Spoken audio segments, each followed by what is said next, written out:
இறைவன் நமக்கு கொடுத்த இந்த உடல் உறுப்புகளை வைத்து நாம் எப்படி பெருமானை வணங்க வேண்டும் என்பதை விளக்கும் பாடல் திரு அங்கமாலை எனப்படும். திருச்சிற்றம்பலம். 4வது திருமுறை 9வது பதிகம். பண் சாதாரி, ராகம் பந்துவராளி. தலையே நீ வணங்காய் தலை மாலை தலை கணிந்தே தலையாலை பலி தேரும் தலைவனை தலையே நீ வணங்காய். கண்காள் காண்மின்களோ கடல் நஞ்சுண்ட கண்டன் தன்னை என் தோள் வீசி நின்றே ஆடும் பிரான் தன்னை கண்காள் காண்மின்களோ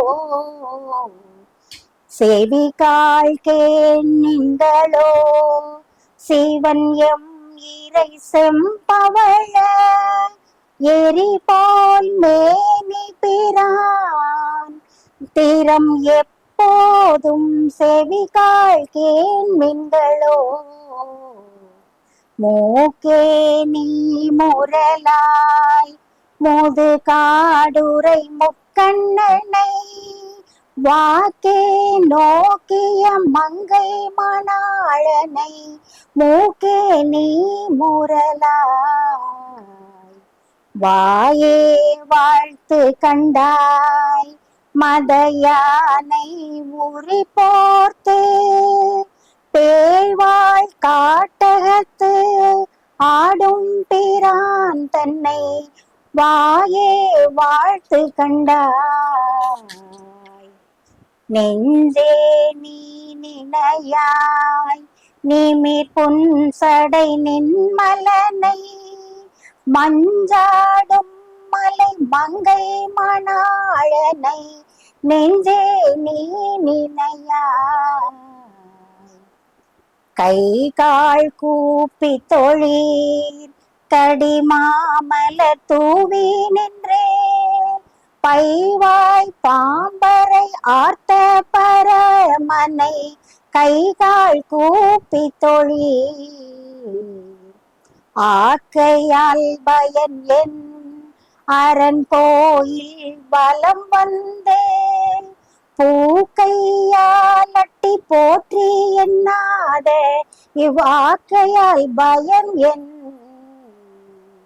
கால்களால் பயன் என் கரை கண்டன் உரை கோயில் கோல கோபுர கோகரணம் சூழா கால்களால் பயன் என் உற்றாரார் உளரோ உயிர் கொண்டு போம் பொழுது குற்றாலத்துறை கூத்தன் நல்லால் நமக்கு உற்றார் ஆர் உளரோ. இருமாந்திருப்பன் கோலோ ஈசன் பல்கணத்து எண்ணப்பட்டு சிறுமான் ஏந்தி தன் சேவடி கீழ் சென்று அங்கு இருமாந்திருப்பன் கோலோ